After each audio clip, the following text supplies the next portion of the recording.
afternoon run or in the middle of a crisis at work, we come before a God who feels, who cares about us, and a God who acts, who wants to help, to do something about our situation. As I see it, there are three basic ways people come before God. The first is based on what we've done. It sounds like this: God, I'm a good person. I go to church, I volunteer, I even give money. So with you, and fill in the blank. We're back to the math formula. The implicit idea here is that God owes you. This game rarely works with God.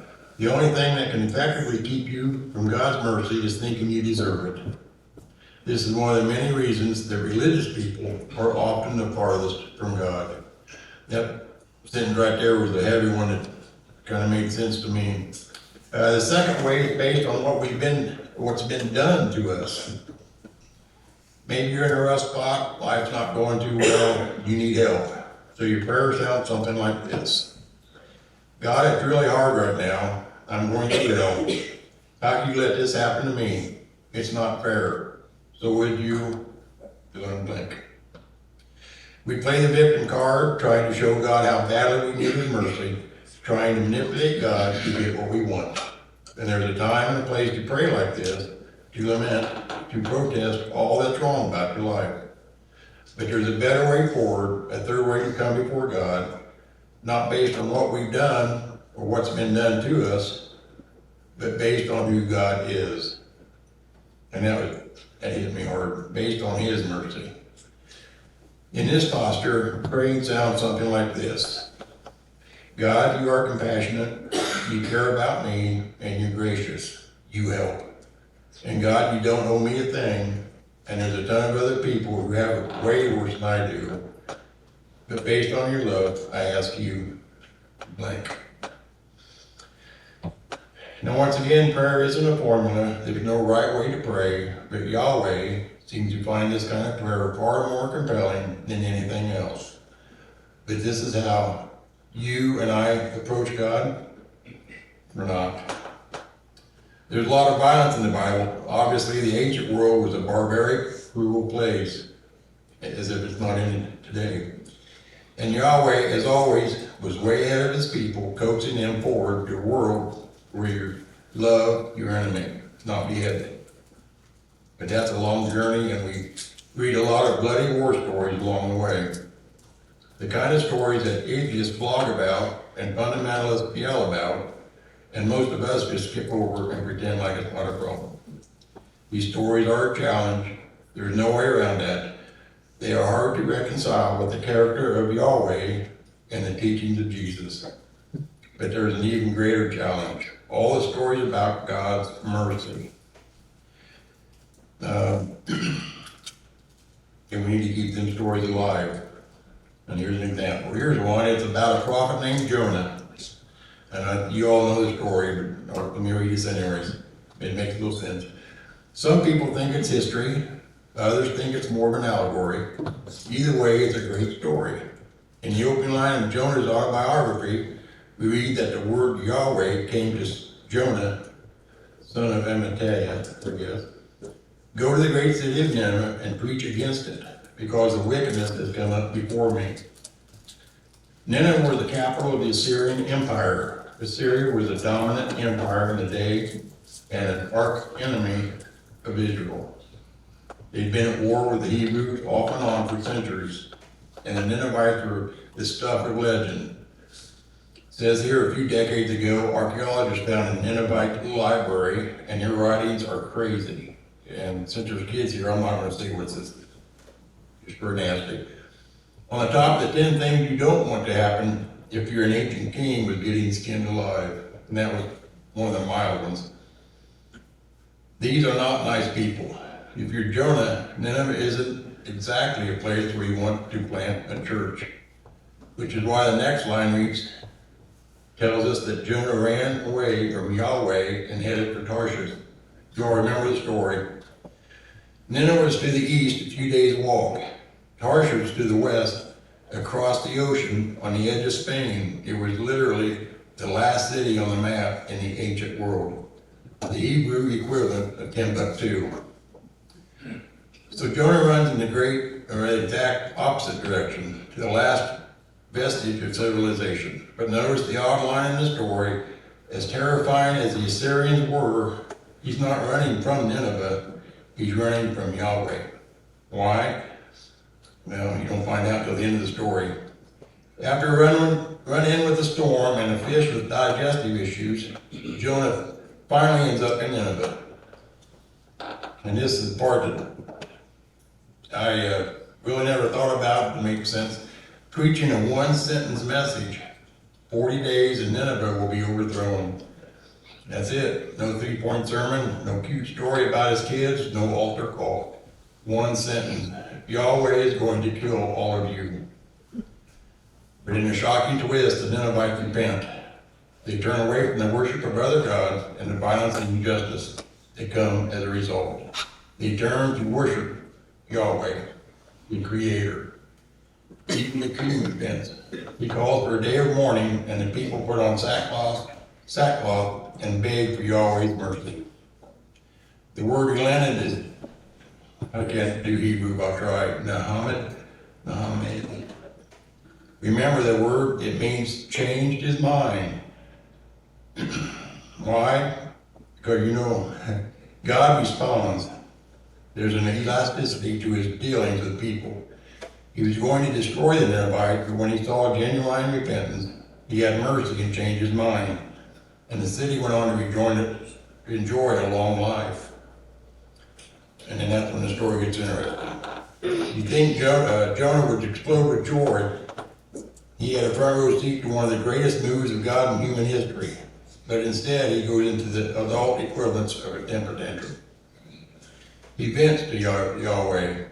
This is what I tried to forestall by fleeing to Tarshish and feeling sorry for himself, wasn't he? I knew you were a gracious and compassionate God, slow to anger and abounding in love, a God who relents from sending calamity. Now, take away my life, for it is better for me to die than to live.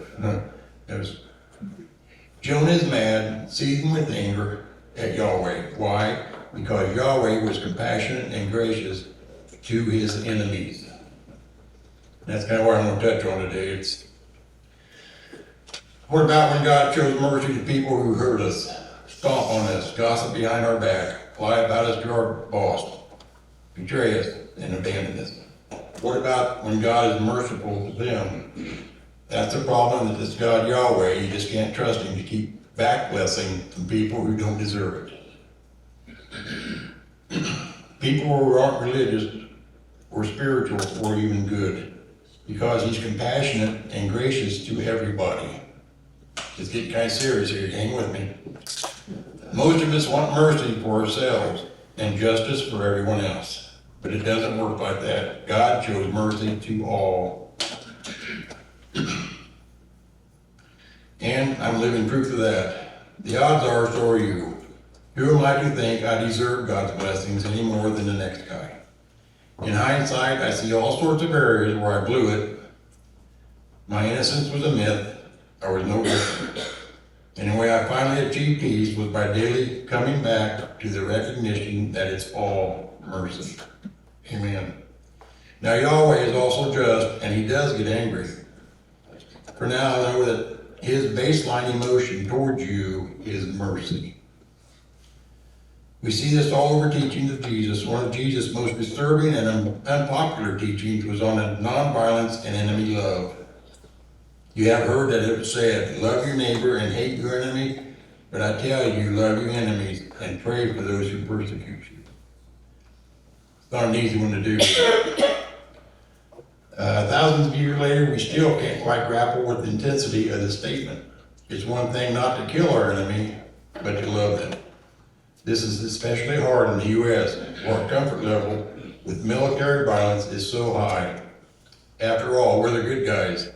Even Christians in particular, American Christians, have a really hard time with Jesus' teachings on enemy love. A lot of Americans prefer to bomb our enemies or waterboard them or call in a drone strike. Anything but love them. Jesus' teaching on love for one's enemies are more subversive than ever before. But for Jesus, this isn't an abstract idea. It's a concrete reality grounded in Yahweh's character. He goes on to say that your Father causes his sun to rise and fall on the evil and the good, and send rain on the righteous and the unrighteous. Find that in Matthew 5:45. Remember, this was written to an agrarian society where the sun and rain were gifts from God. Jesus is essentially saying that every time the sun comes up and the rain comes down, that's God loving his enemies.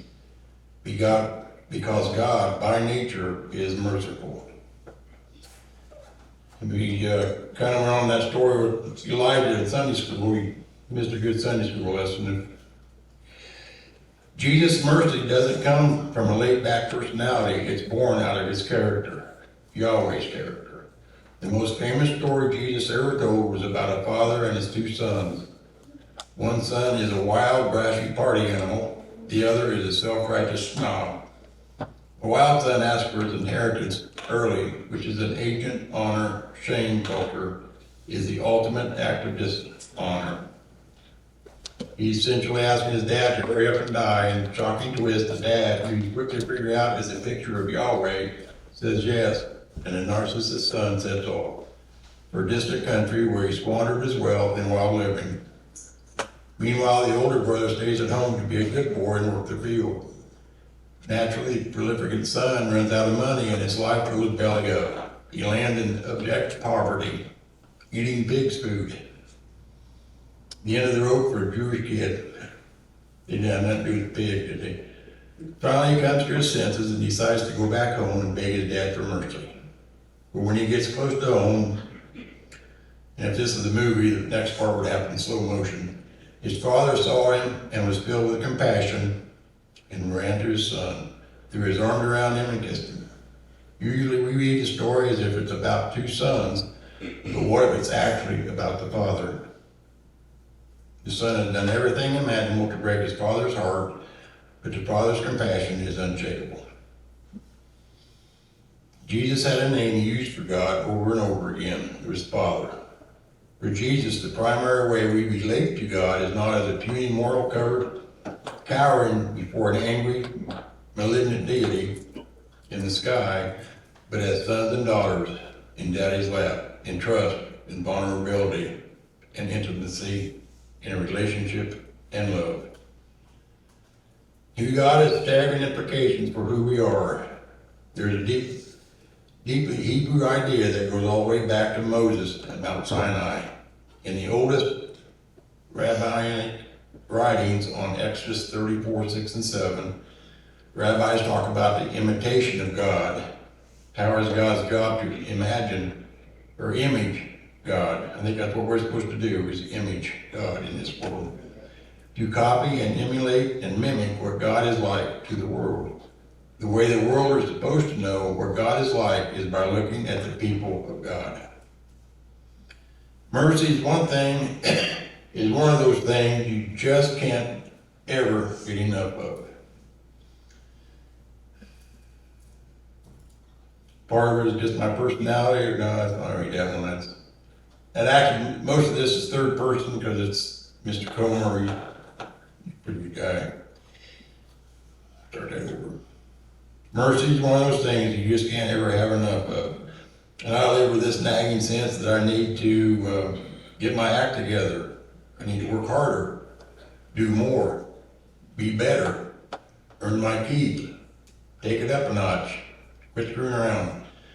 Where does this feeling come from? It's not from God. Slowly but surely I'm learning, or should I say relearning, that God is merciful. Who are your enemies?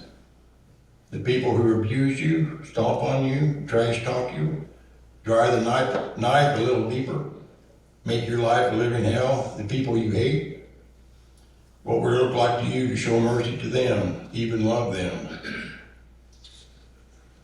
Start with this, it says, forgive them. But they're not even sorry, and it doesn't matter. Release them from your thirst for justice. Then pray for them. And don't pray for a flat tire or bankruptcy or plane to go down in a freak tornado. No, even though you want to pray for justice, pray for mercy, for blessing, and get ready for God to answer it.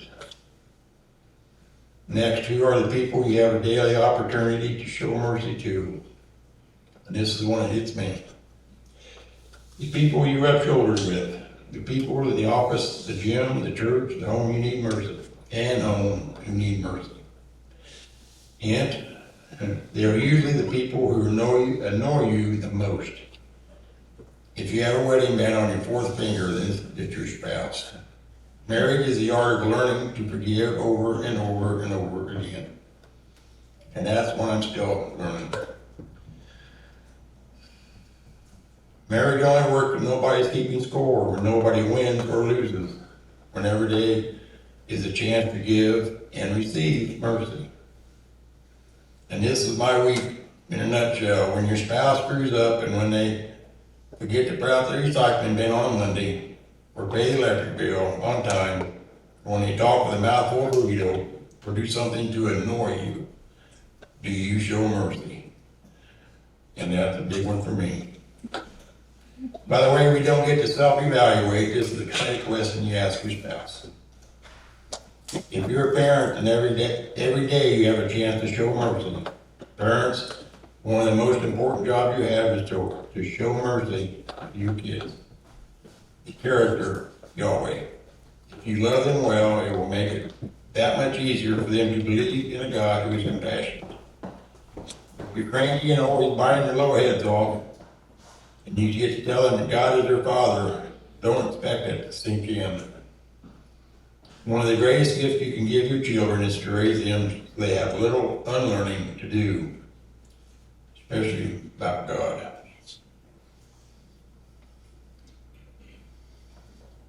Here's the thing, difficult people are never hard to find. There's plenty to go around.